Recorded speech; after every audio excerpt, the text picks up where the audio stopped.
सगळ्यात महत्त्वाचा आणि सगळ्यात प्रबळ असा जर कुठला अधिकार दिला असेल आणि स्वतंत्र भारताच्या या 64 वर्षामध्ये जर भारताच्या नागरिकाला जर या संविधानाने या देशाने काय दिलेलं असेल तर एक मताचा अधिकार आणि दुसरा माहितीचा अधिकार, हे दोनच अधिकार लोकांना मिळालेले आहेत. आणि जो पवित्र मताचा अधिकार झोपडपट्टीमध्ये राहणारा, चाळीत राहणारा, बंगल्यात राहणारा, फ्लॅटमध्ये राहणारा आणि पंतप्रधान आणि राष्ट्रपती सगळ्यांना सारखा, त्याच मताचा आम्ही सौदा करतो.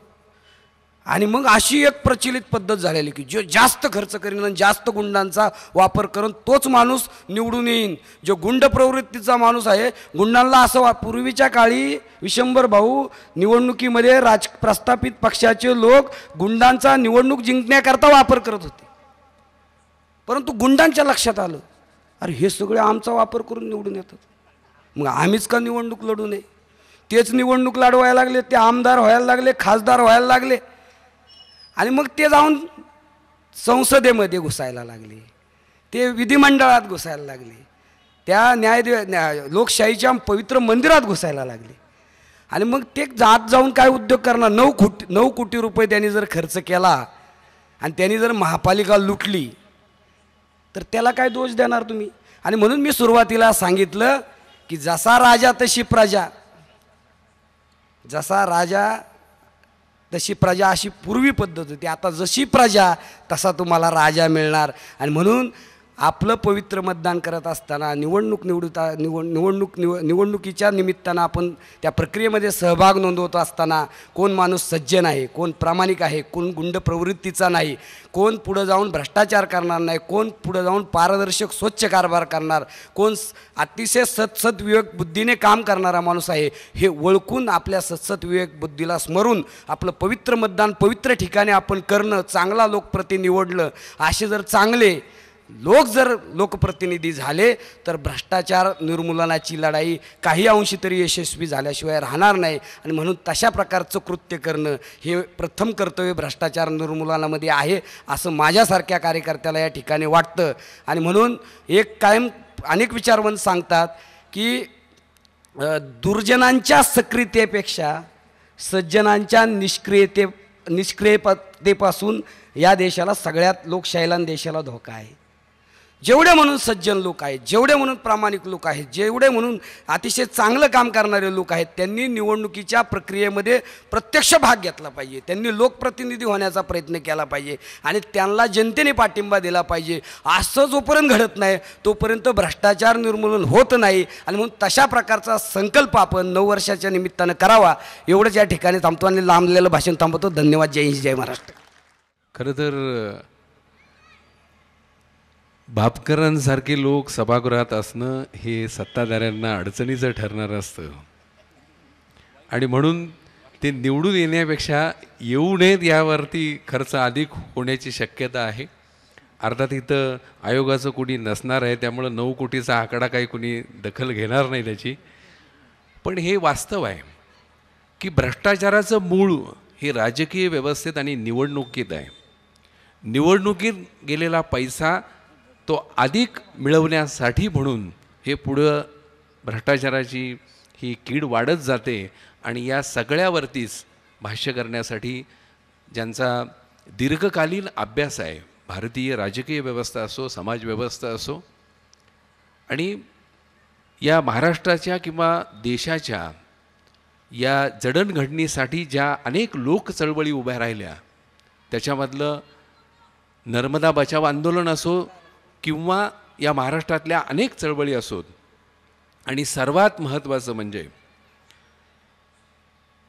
दिल्लीमध्ये संपन्न झालेलं जनलोकपाल आंदोलन, ह्या देशातल्या प्रत्येक नागरिकाच्या मनामनात जी एक ज्योत प्रज्वलित झाली आणि त्याचं प्रतीक रूप हे आपल्याला दिसलं दिल्लीमध्ये. त्या आंदोलनामध्ये ज्यांचा सक्रिय सहभाग होता आणि अण्णा हजारेंच्या बरोबर ज्यांनी अनेक वर्ष समाजकारणामध्ये, आंदोलनांमध्ये सहभागी झालेले आहेत, अण्णांचा सहवास मिळालेला आहे असे डॉक्टर विश्वंभरजी चौधरी. खरं तर त्यांचा व्यवसाय पूर्ण अंशाने वेगळा आहे. ते पर्यावरण तज्ज्ञ आहेत, पर्यावरणशास्त्रामधलं त्यांचं संशोधन आहे आणि अनेक कंपन्यांसाठी पर्यावरणविषयक मार्गदर्शक म्हणून ते काम करत असतात. पण त्यांनी समाजासाठी घेतलेला वसा हा तितकाच महत्त्वाचा आहे. आणि म्हणून समाज घडणीसाठी, समाजाच्या उभारणीसाठी जिथं जिथं चांगलं काही घडत असेल तिथं तिथं सहभागी होण्यासाठी, सहभाग देण्यासाठी सातत्यानं त्यांचा पुढाकार असतो. आणि म्हणून इतर वक्त्यांमध्ये आणि त्यांच्यामध्ये सुद्धा आमूलाग्र असा बदल आहे. आजवर झालेल्या वक्त्यांची नावं मगाशी सचिनजींनी घेतली, त्या वक्त्यांमध्ये आणि चौधरी सरांमध्ये सुद्धा खूप फरक आहे. एकही पैशाचं मानधन न घेता स्वतःचं वाहन वापरून फक्त पत्ता सांगायचा, त्या पत्त्यावर वेळेच्या आधी उपस्थित असणारे चौधरी सर आहेत. आणि ही त्यांची सामाजिक बांधिलकी आहे. केवळ व्यासपीठांवरनं बोलणं नाही तर स्वतः प्रत्यक्षात कृतीत आणणं हे महत्त्वाचं असतं. आणि म्हणून बोलणं आणि करणं यांच्यात एक वाक्यता असलेले डॉक्टर विश्वंभरजी चौधरी आहेत. आणि म्हणून त्यांचा या विषयावर बोलण्याचा अधिकार आहे आणि म्हणून त्या अधिकारवाणीनं या ठिकाणी बोलू शकतात. म्हणून सगळ्यांच्या वतीनं मी त्यांना नम्रतापूर्वक विनंती करतो की त्यांनी आपल्या ज्ञानपुष्पाला व्याख्यानाला प्रारंभ करावा. आपण टाळ्यांच्या गडगडात परत एकदा त्यांचं मनःपूर्वक स्वागत करूयात.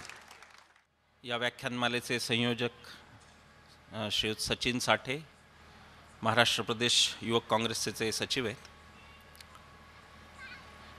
जनआंदोलनातले माझे सहकारी आणि आता आम आदमी पक्षाचा खास चेहरा झालेले माझे मित्र मारुतीभाऊ भापकर, राजाभाऊ गोलांडेजी आमचे मित्र आहेत, ते पण इतिहासकार नामदेवराव जाधव, चौंडेजी, कुंजीरजी, माझी फारच जास्त चांगली ओळख करून देणारे आमचे मित्र चौगुलेजी निवेदक, आणि पिंपळे निलख येथे उपस्थित सर्व बंधू भगिनींनो आणि तरुण मित्रांनो. या व्याख्यानमालेचं हे 4थं वर्ष आहे. या व्याख्यानमालेला मी सर्वप्रथम शुभेच्छा देतो. ही व्याख्यानमाला भरभराटीला येवो, शतकी अशा प्रकारची ही व्याख्यानमाला हो, अशी मी शुभेच्छा सर्वप्रथम देतो.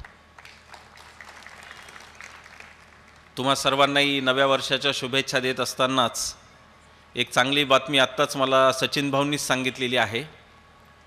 नववर्षाची आपल्याला भेट म्हणून राष्ट्रपतींनी लोकपाल विधेयकावर स्वाक्षरी केलेली आहे आणि आता तो कायदा झालेला आहे.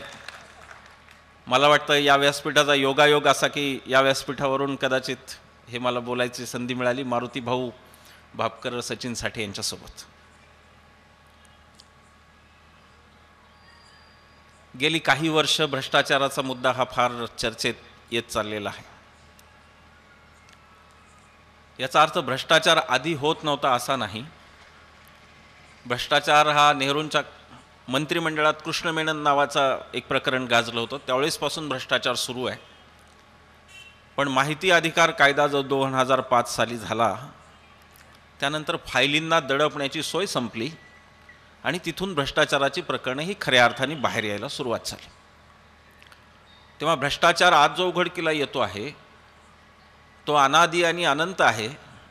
तो भारतवर्षात फार पूर्वीपासून चाललेला होता, फक्त तो उघड करण्यासाठी एक यंत्रणा नव्हती आणि ती माहिती अधिकार कायद्याच्या रूपात आली, हे आपण पहिल्यांदा लक्षात ठेवलं पाहिजे. आपली एक परंपरा आहे. आपल्या कुठल्याही पुराणात जर आपण वाचलं तर एक राक्षस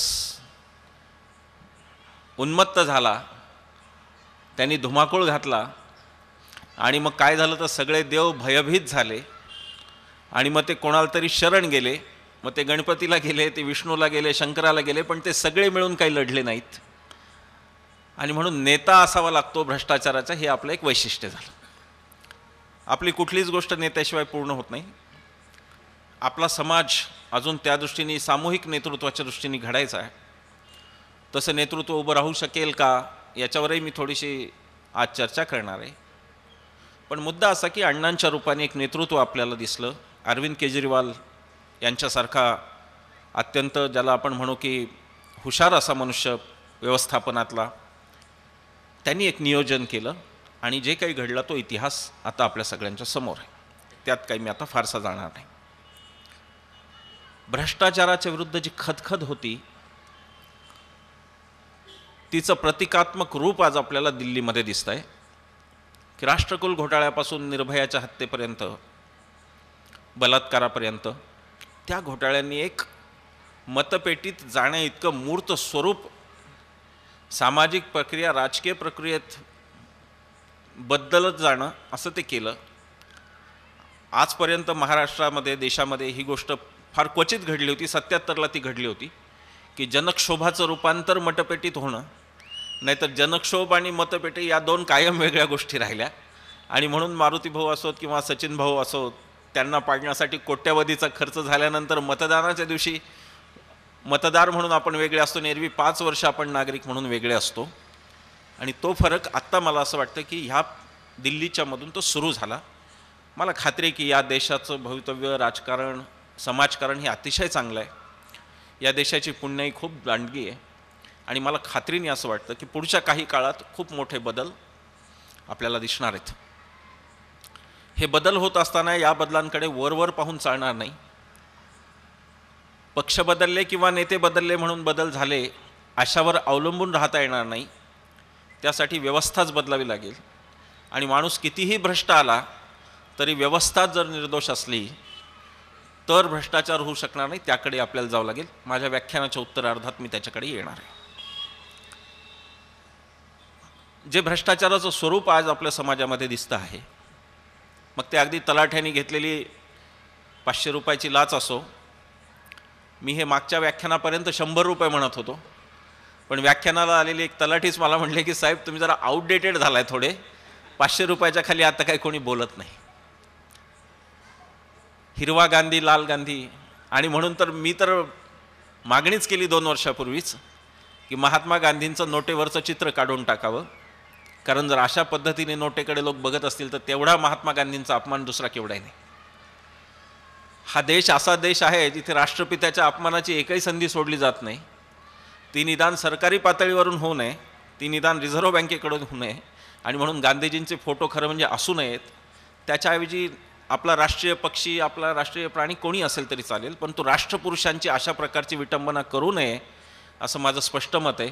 दुर्दैवाने आता राष्ट्रपुरुष हे फक्त नावं देण्यासाठी, स्मारकं करण्यासाठी किंवा त्यांच्यावरून भांडणं करण्यासाठी शिल्लक असल्यामुळं राष्ट्रपुरुषांची फार मोठी कुचंबणा या देशात आता मरणोत्तर कुचंबना होती. म्हणजे मरणोत्तर सन्मान मिळायचे, आता मरणोत्तर कुचंबना राष्ट्रपुरुषांची आपल्या देशामध्ये होते. पण तो विषय वेगळा. मुद्दा असा आहे की ज्या प्रकारचा भ्रष्टाचार, ज्या प्रकारचं स्वरूप भ्रष्टाचाराचं आपल्याला आज दिसतं आहे ते लाचेपासून सुरू होतं आणि ते प्रचंड अशा धोरणात्मक भ्रष्टाचारातच जाऊन थांबतं. लाच घेणं वेगळं, कामासाठी पैसे घेणं वेगळं, तिथला तो भ्रष्टाचार पुन्हा त्या पातळीवर असतो. पण सगळ्यात जो शेवटचा भ्रष्टाचार असतो तो धोरणांमधला भ्रष्टाचार असतो. आणि धोरणंच अशा पद्धतीने बदललं जातात की काही विशिष्ट लोकांना त्याचा फायदा मिळायला पाहिजे. आणि म्हणून काँग्रेससाठी अंबानी, भाजपासाठी अदानी हे आता आपली धोरणं ठरवतात आणि त्यांच्या धोरणानुसार त्यांना पाहिजे ते करून देण्यासाठी म्हणून फार मोठा भ्रष्टाचार येतो. हे 2G स्पेक्ट्रम घोटाळा असो, खेळ भ्रष्टाचार असो किंवा कुठलीही गोष्ट असो, त्यातून आता समोर येतं. एक पुन्हा वैशिष्ट्य पण असं झालं की कुठलाही पक्ष यापासून वंचित नाही. गुजरातच्या निर्णयाचे, गुजरातचे हवाले देत असताना गुजरातसुद्धा भ्रष्टाचारमुक्त नाही हे नमूद केलं पाहिजे.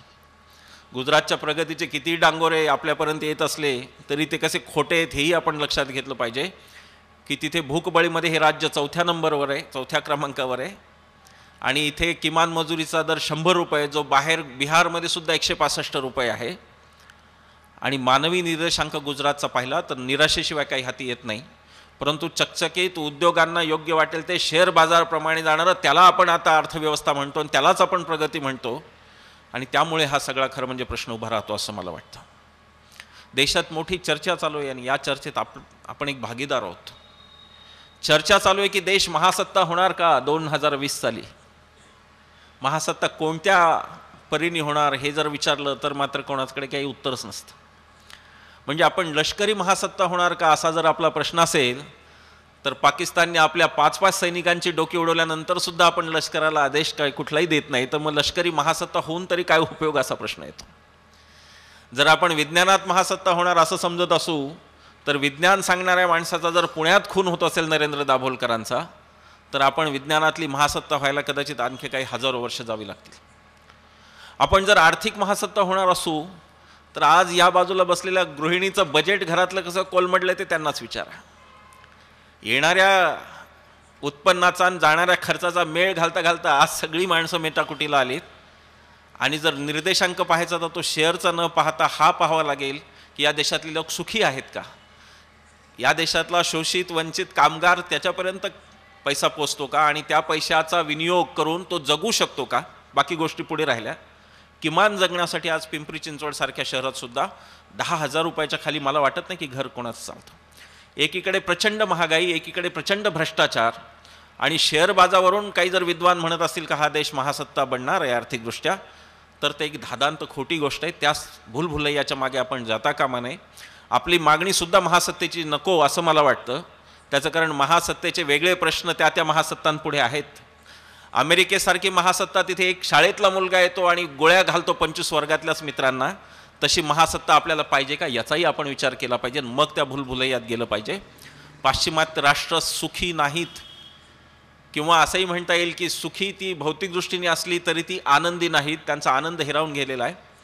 तो आध्यात्मिक आनंद, तो तत्त्वज्ञानाचा आनंद जो ह्या मातीतला आहे, तो गमावून आपल्याला ते जागतिकीकरण आणि ते उदारीकरण आणि ती महासत्ता व्हायचं का याच्यावरती तुम्हाला मला विचार करायचा आहे, आणि त्यानुसार देशाची धोरणं ठरवायची आहेत. भ्रष्टाचाराचा अविभाज्य भाग असलेला भ्रष्टाचारमुक्त शासन जर आलं तर सगळ्या गोष्टी शक्य आहेत.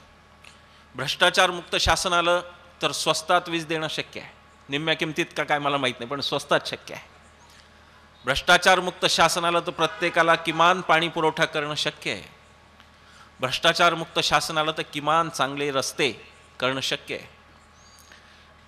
तुमच्या माझा जो संबंध येतो राजकारणाशी तो या गोष्टींमुळे येतो, बसपामुळे येतो. बिजली सडक पाणी BSP, याचा मायावतीच्या BSPशी काही अर्थार्थी संबंध नाही. मुद्दा असा आहे की जो चांगला गव्हर्नन्सचा एक मुद्दा आता येत चालला आहे की शासकीय कामकाज, शासन कसं असावं, प्रशासन कसं असावं, आणि भ्रष्टाचार मुक्त जर आपण झालो तर काय होईल. आजची जी आपली अवस्था आहे ती फार विचित्र आहे. मला आत्ता येत असताना एका माझ्या मित्रांनी उदाहरण दिलं की एक मनुष्य जर 100 रुपये रोज कमवत असला आणि तो जर 90 रुपये दारूत घालत असला आणि मग 10 रुपयात कसं जगायचं ते जगा असं कुटुंबाला सांगत असला तर जे काही होईल ते आज आपलं होत आहे. पैसा 90% भ्रष्टाचारात जात असताना राजीव गांधींनी, तो स्वर्गीय राजीव गांधींनी 16 पैसे पोचतात असं म्हणलं होतं. आता त्यात प्रगती होऊन आपल्याला खात्री आहे की कदाचित 10 पैसे त्याचे झाले असतील. आणि म्हणून आपल्या वाट्याला येणाऱ्या 10 पैशात हे काही दिसतंय आपल्याला की कुठे पाणी मिळत नाही. आपल्याला सांगितलं तर आश्चर्य वाटायला नको, भारतात 6.5 लाख खेडी आहेत आणि त्यापैकी 4 लाख खेड्यांमध्ये आपण शाश्वत पाणी पुरवठा नाही करू शकत. 3 लाख खेडी विजेपासून वंचित आहेत देशातली. काय म्हणजे तिथे भारनियमन तरी आहे, काहीतरी आहेच. 66 वर्षांच्या कारकिर्दीत जर पाणी आणि वीज सुद्धा आपण लोकांना देऊ शकलो नाही तर त्या स्वातंत्र्याला तरी काही अर्थ होतो का, उरतो का, हे पाहायला पाहिजे. आणि मग काही लोक म्हणत असतील की पुन्हा ब्रिटिशांना आणलं पाहिजे तरच सुधारेल, तर ती अतिशयोक्ती असली तरी ती समाजाची एक प्रचलित धारणा होऊन जाते आणि समाज त्या दिशेने जात असतो. या असंतुलित विकासाचं, या सगळ्या खतखतीचं, असंतोषाचं स्वरूप आपल्याला अनेक प्रकारे दिसतं आहे. आणि वेगवेगळ्या प्रकारच्या गटांकडून वेगवेगळी आंदोलनं, हिंसात्मक कुठे कुठे अहिंसात्मक, आणि ती आंदोलनं अशा प्रकारची आपल्याला समोर येताना दिसतात. लोकांमध्ये असंतोष आहे. भारताचं गेल्या 5 वर्षाचं वैशिष्ट्य की 3 गोष्टींनी लोक बेजार आहेत. त्यातली पहिली आहे असुरक्षितता. महिलांना तर सुरक्षित वाटतच नाही, पण जर रात्री 11 वाजले घरी पुरुषाला तर बायको पण फोन करते. तिला म्हणायचं असते हे आहेत का गेले कुठे वर, कोणाच्या स्कूटरनी धक्का मारला का कोणाच्या गाडीने, काही सांगता येत नाही. भाजी आणायला म्हणून गेलेला माणूस घरी परत येईल का नाही, इतकी असुरक्षितता आपली झाली. दुसरा भ्रष्टाचार, आणि तिसरा देश बेजार आहे. खरं म्हणजे विकासामुळं देश हा बेजार आहे. तुम्ही म्हणाल की आता हे काय प्रकरण आहे, विकासामुळे, विकास तर प्रत्येकाला पाहिजे, पण ज्या प्रकारचा असंतुलित, ज्या प्रकारचा निसर्गाचं शोषण करणारा आणि सामान्य माणसाचा संदर्भच नसलेला आणि संबंधही नसलेला विकास ज्या प्रकारे होतो, त्या 3 समस्यांनी आज देश खरं म्हणजे त्रस्त आहे. आणि जे काही करायचं ते भ्रष्टाचारासह याही गोष्टींकडे, अन्यथा फक्त भ्रष्टाचार हा दूर होऊन काही उपयोग नाही असं मला वाटतं. 3 वर्ष आपण एक आंदोलन पाहिलं, त्याची योग्य ती सांगता झाली, लोकपाल बिल आलं, लोकपाल बिलावर टीकाही होती, मी त्याच्याकडे येणार आहे, काही मुद्दे मला समजून सांगितले पाहिजेत. पण या आंदोलनाचा अर्थ काय होता असा जर आपण विचार केला, का हे आंदोलन पेटलं, का लोक रस्त्यावर आले? भले लोकांना मेणबत्ती संप्रदाय म्हणून हिनवलं असेल, पण तरी लोक निदान मेणबत्त्या घेऊन रस्त्यावर तर आले. म्हणजे दिवाणखान्यात बसूनच चर्चा करत होते टी व्ही समोर, चर्चा पाहताना. टी व्हीच्या चर्चा म्हणजे एक दिव्य असतं. म्हणजे मला आत्ता गंमत वाटली की आम्ही तिघं शेजारी ना, आम्ही अत्यंत चांगले मित्र खरं म्हणजे हो, पण हेच जर सचिन भाऊ, मारुती भाऊ, मी चॅनलवर असतो तर आमची 3 दिशेला तोंड राहिली असती. आणि चॅनलवाल्यांनी मग सांगितलं असतं की तुम्हाला हे खटकत नाही आहे का, आणि त्याला हो का नाही काहीच म्हणतात. चॅनल चर्चांचा फार कधी कधी गंमत होते. एका प्रवक्त्यांना मी म्हणालो की ऑन एअर जेव्हा आपण असतो, टी व्ही चालू असतो, तेव्हा बरं बरं बोलायचं, पण ब्रेकमध्ये मात्र खरं खरं बोलायचं. काय ब्रेकमध्ये बहुतेक पक्षाचे प्रवक्ते खरं सांगतात की खरं म्हणजे ना आमचा पक्ष असाच आहे, पण आता काय करा, बोलता येत नाही. सगळीकडे चांगल्या माणसांची कोंडी झाली. चांगली माणसं कोणत्याच पक्षांना नको आहेत, त्यांच्यावर राज्य गाजवणारी माणसं वेगळीच आहेत. आणि म्हणून पर्यायी राजकारणाची मांडणी होते. याचा अर्थ देशातले सगळे नेते भ्रष्ट आहेत असं अजिबात नाही. प्रणव मुखर्जींच्या घरी आजही कारकून दर्जाच्या अति मध्यमवर्गीय माणसाचं घर असेल तसंच फर्निचर आहे. आडवाणींचा मुलगा आजही कॉरुगेटेड बॉक्स विकण्याचा धंदा करतो करोल बागला, काय दुकानातून 25-30 हजार कमवतो. तो उपपंतप्रधानांचा मुलगा आहे, त्याला खूप काही करता आलं असतं. अँटनी सारखे नेते आहेत, अनेक नेते आहेत की जे अतिशय शुद्ध आहेत. जयराम रमेशांना भ्रष्ट नाही म्हणू शकत तुम्ही. असं असताना सुद्धा पर्यायी राजकारणाची मांडणी अपरिहार्य का ठरली? त्याचं कारण एकच आहे की चांगल्या लोकांचा सगळीकडे संकोच होतो आणि त्यांच्यावर वाईट माणसं येऊन दादागिरी करत असतात. हे सगळ्या पक्षांमध्ये आहे, याला कोणी अपवाद नाही. नवा पक्ष थोडाफार अपवाद असेल तर मला माहिती नाही. नव्या पक्षाची अजून बाल्यावस्थेत येते, या बाळाला अजून मोठं व्हायचं आहे, या बाळाची अजून अनेक गोष्टी व्हायच्या, त्यामुळे जरा थोडं मोठं झाल्यावर बोलू. पण ही सगळी कुचंबणा सगळीकडे सगळ्या राजकीय पक्षांमध्ये आहे, हे निर्विवाद सत्य आहे. सगळीकडे चांगली माणसं असून सुद्धा, पृथ्वीराज चव्हाणांच्या सारखा माणूस असून सुद्धा अतिशय स्वच्छ चारित्र्याचा, त्यांची पण कशी कोंडी होते हे आपण आता आदर्शाच्या रूपाने पाहिलं. अनेक गोष्टींमध्ये आपण पाहतो की सगळे मिळून चांगल्या माणसांवर तुटून पडतात. आणि जर एखादं राजकीय विधान करायचं धाडसच जर मला इथून करायचं असेल तर ते मी असं म्हणणार की मुख्यमंत्र्यांचा राजीनामा मागणारे नेते विरोधी पक्षातले सुद्धा त्यांना भ्रष्टाचार नसलेला मुख्यमंत्री नको आहे म्हणून कदाचित करत असावेत. असं म्हणलं तर ते काही धाडसाचं ठरू नये. मुद्दा भ्रष्टाचाराचा आहे, मुद्दा गव्हर्नन्सचा आहे, मुद्दा विकासाचा आहे, मुद्दा शाश्वत विकासाचा आहे. मुद्दा नुसत्या विकासाचा नाही. हजारो करोडो रुपये घेऊन उड्डाणपुलं बांधली म्हणजे विकास होतो ही भ्रामक समजूत आहे. जो मनुष्य त्याचा मानवी निर्देशांक कुठे गेला, त्याचं उत्थापन नेमकं काय झालं, कारण ज्या प्रकारचा विकासातून पैसा मिळतो तो विकास पुरेपूर होतो. आणि त्याच्यासाठी पिंपरी चिंचवडसारखं उदाहरणच नाही. कुठला कोठून संबंध ब्रिज काय येतोय काहीच कळत नाही. पिंपरी चिंचवडला काही दिवसांनी मायानगरी म्हणणार ते जशी कौरवांनी केली होती मयसभा, कोण कोणत्या दाराला धडकतो काही कळतच नाही. जनता मात्र सगळीकडे धडकतीच आहे, जिकडे तिकडे साठून राहतात गोष्टी. आणि मग ते म्हणतात की लकवा झाला. काय काय काय चालतं? आत्तापर्यंत मधुमेह आणि ते श्रीमंतांचे रोग होते, आता लकवा पण झालेला दिसतो श्रीमंतांचा रोग. मुद्दा असा आहे की चांगल्या माणसांची स्थापना तिथं होणं ही काळाची गरज आहे. त्या दिशेने भ्रष्टाचार निर्मूलनाच्या लढाईला सुद्धा जावं लागेल. आणि म्हणून त्या आंदोलनाला प्रतिसाद मिळाला. लोकांच्या मनात खदखद होती. लोक रोज संतापत होते, रोजच्या बातम्या पाहत होते, टी व्हीवर असो पेपरमध्ये असो, भ्रष्टाचाराशिवाय विषय नाही. कोटीच्या कोटी उड्डाणं. काही काहींचे ते आकडे मला सुद्धा सांगता येत नाहीत नेमके किती म्हणून. मला नाही सांगता येत की 2Gचा घोटाळा कसा नेमका लिहायचा, मला नाही लिहिता येणार. ती शून्य चुकतीलच आमची.